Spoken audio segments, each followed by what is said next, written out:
saja berkat sudah ciptakan dalam dirimu.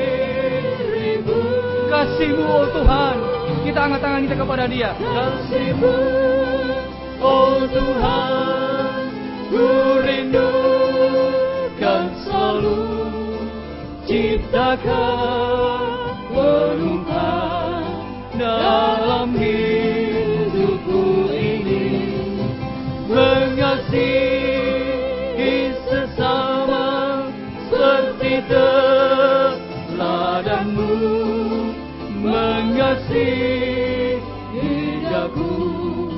Kor sekali lagi, kasih-Mu oh Tuhan, ku rindukan selalu.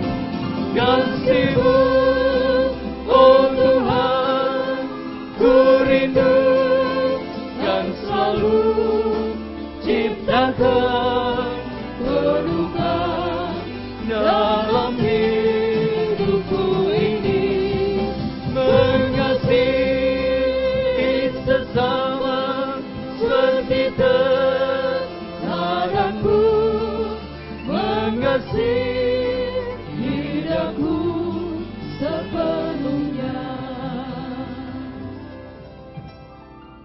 Puji nama Tuhan. Bila kita mohonkan suara kasih Tuhan lewat suara firman pengajaran yang benar, itu adalah kasih Tuhan untuk dilimpahkan dalam kehidupan kita, supaya kita mengalami pembaharuan dari sehari ke sehari menjadi kehidupan yang sama mulia seperti Tuhan. Memang kita mengakui masih banyak kekurangan, cacat celah, namun biarlah kekuatan firman itu sendiri yang mengerjakan kehidupan kita. Dibutuhkan hati yang taat dengar-dengaran, hati nurani yang baik, sampai kita bisa mencapai kesempurnaan seperti yang Tuhan rindukan dalam kehidupan kita. Menyambut firman Tuhan, kita pujikan pujian yang terakhir dari Psalm nomor 119, Yerusalem baru idamanku. 119 kita pujikan, Yerusalem idamanku. Mari saya undang kita bersama bagi berdiri semua. Yerusalem baru, Kaulah mempelai Tuhan. Oh betapa hatiku merindukan akan Dikau yang bercahaya kemuliaan, akan Dikau yang bercahaya kemuliaan. Ya bagiku Kaulah kota idaman, Kaulah kota idaman. Bait yang kedua, Yerusalem baru, Kaulah mempelai Tuhan. Yerusalem baru, Kaulah mempelai Tuhan. Oh betapa hatiku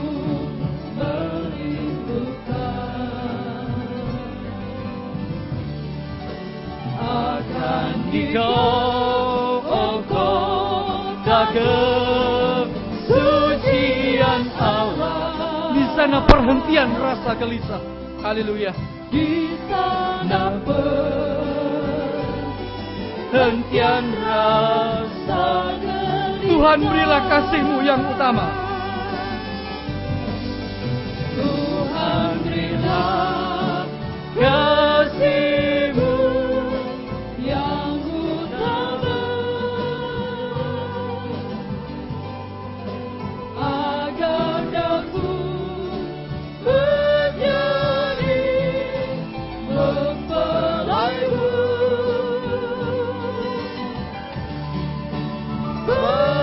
Hidupku terbahagia dan sempurna. Aku merindu menjadi milikku. Tuhan berilah, kita mengangkat tangan. Tuhan berilah kasih-Mu yang utama, agar aku menjadi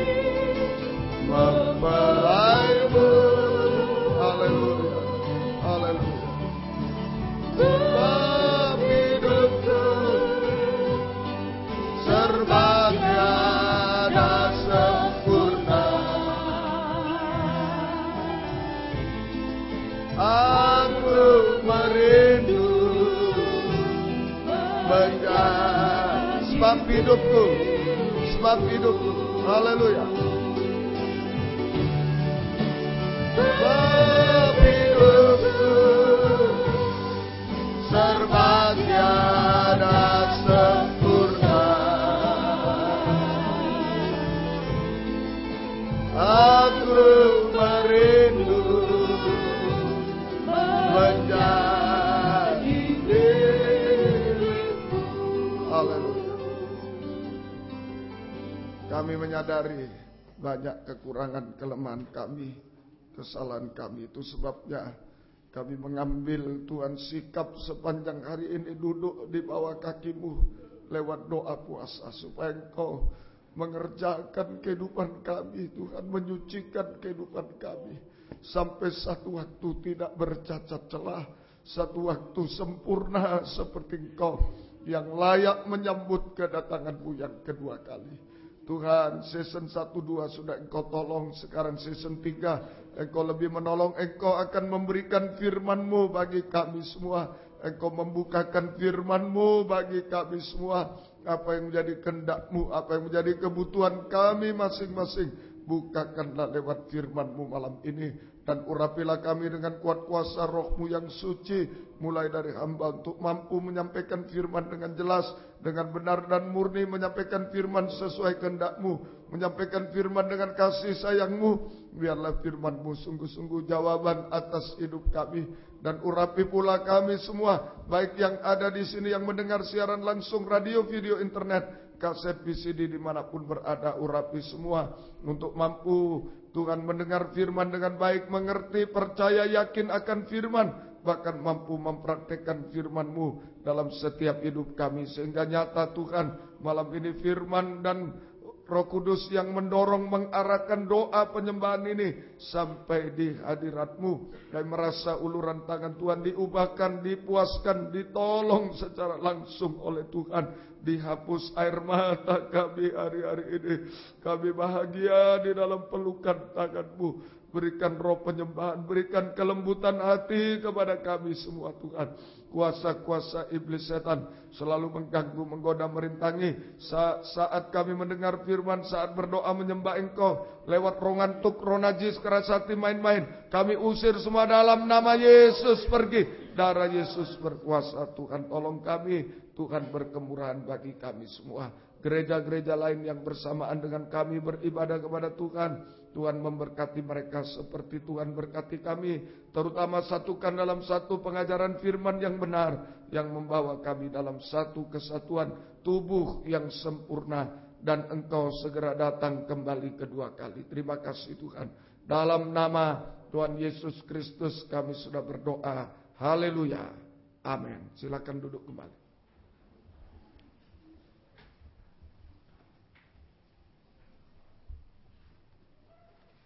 Salam sejahtera dalam kasih sayangnya Tuhan kita Yesus Kristus. Selamat malam, selamat mendengarkan firman Tuhan. Hanya ucapan syukur, terima kasih kepada Tuhan yang sudah memberikan kekuatan lewat doa puasa sepanjang hari ini. Tuhan sudah tolong kita semuanya. Puji Tuhan, kita kembali dalam Matius pasal yang ke-25. Kita membahas ayat 31 sampai ayat yang ke-46. Matius 25 ayat 31 sampai 46. Kita masih membaca malam ini ayat 31.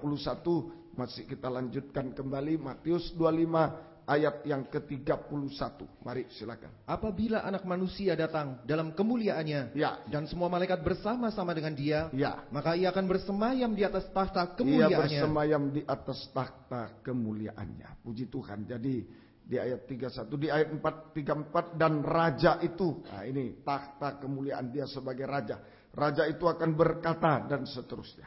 Jadi di sini ayat 31, Yesus tampil sebagai raja di atas segala raja yang bersemayam di tahta kemuliaan. Yesus tampil dalam kemuliaan sebagai raja di atas segala raja yang bersemayam di tahta kemuliaan. Kita sudah mendengar untuk mencapai sana Tuhan harus menempuh jalan kematian, kebangkitan, kemuliaan. Kita juga harus menempuh. Malam ini kita melihat penampilannya. Yesus tampil sebagai raja di atas segala raja yang bersemayam di takhta kemuliaan. Hanya raja yang boleh bersemayam di takhta kemuliaan. Maka kita, supaya kita bisa mencapai takhta kemuliaan, maka kita harus tampil sebagai raja-raja. Yang bisa bersemayam di takhta kemuliaan hanya raja. Yesus sudah tampil sebagai raja di atas segala raja yang bertakhta di atas takhta kemuliaan. Bersemayam di takhta kemuliaan. Supaya kita bisa mencapai takhta kemuliaan, maka kita harus tampil sebagai raja-raja. Banyak orang menerangkan raja ini orang kaya, diberkati. Bukan itu. Ya. Kalau raja itu orang kaya, wah orang di luar Tuhan raja semua. Ya, orang di luar Tuhan banyak yang kaya, itu raja semua nanti di takhta kemuliaan. Bukan itu. Raja yang sesungguhnya dalam Mazmur 20 ayat 7 dan ayat 10. Mazmur 20 ayat 7 dan ayat 10. Mari silakan. Sekarang aku tahu bahwa Tuhan memberi kemenangan kepada orang yang Ya, diurapinya. orang yang diurapi. Memberi kemenangan kepada orang yang diurapinya. Terus. Dan menjawabnya dari surganya yang kudus. Ya. Dengan kemenangan yang gilang gemilang oleh tangan kanannya. Ya, siapa orang yang diurapi yang menang? Ayat 10. Ya Tuhan, ya, berikanlah kemenangan kepada raja. Berikanlah kemenangan kepada raja. Nah, ini yang benar. Banyak diterangkan raja ini orang yang diberkati. Kita anak raja diberkati. Wah, kasihan orang Kristen yang miskin. Yesus dulu miskin juga di dunia. Ya. Bukan itu. Raja itu adalah kehidupan yang diurapi oleh Roh Kudus. Nah, bayangkan saudaraku, kalau penjelasan itu tidak sesuai firman, betapa menyesatkan. Raja orang yang diberkati, orang kaya saja. Wah, kasihan orang-orang miskin itu. Bukan itu. Raja adalah orang yang diurapi Roh Kudus. Dulu dalam perjanjian lama, nabi, imam, mau jadi raja, mau jadi nabi, dituangi minyak. Urapan Roh Kudus salah satunya raja. Sama dengan orang yang diurapi Roh Kudus, sama dengan orang yang selalu menang. Itu raja. Bukan kaya miskin, bukan selalu menang, itu raja. Orang yang selalu menang. Yesus raja segala raja. Yesus sebagai raja di atas segala raja sudah menang atas musuh-musuh. Sehingga duduk di takhta kemuliaan. Maka kita sebagai raja-raja juga harus menang atas musuh-musuh. Supaya bisa duduk di takhta kemuliaan. Kalau raja itu orang kaya, berarti wah yang kaya saja duduk di takhta kemuliaan nanti. Termasuk orang di luar Yesus sangat kaya. Konglomerat di luar Yesus sangat kaya. Wah, enggak usah apa-apa sudah duduk. Bukan itu. Sekali lagi, raja adalah orang menang. Yesus sebagai raja di atas segala raja sudah menang atas musuh-musuh sehingga duduk di takhta kemuliaan. Maka kita sebagai raja-raja harus juga menang atas musuh-musuh supaya kita duduk di atas takhta kemuliaan. Ada 3 musuh utama yang harus dikalahkan. Ada 3 musuh utama yang harus dikalahkan supaya bisa kita mencapai takhta kemuliaan. 3 musuh utama. Nomor 1, 1 Korintus 15 ayat 25 sampai 26. 1 Korintus 15 ayat 25 sampai 26. Mari silakan. Karena ia harus memegang pemerintahan sebagai raja. Yesus memegang pemerintahan sebagai raja. Sampai Allah meletakkan semua musuhnya di bawah Allah kakinya. meletakkan semua musuhnya. 3 musuh utama di bawah kakinya. Terus musuh yang terakhir yang dibinasakan ialah maut. Ialah maut. Jadi ini musuh nomor 1 maut. Ini harus dikalahkan. Yesus mengalahkan musuh maut di bawah kakinya. Kita harus mengalahkan. Ini musuh pertama. Maut sama dengan dosa-dosa sampai puncaknya dosa. Segala dosa-dosa itu maut. Sama dengan dosa-dosa sampai puncaknya dosa. Itulah dosa makan minum, kawin mengawinkan. Yang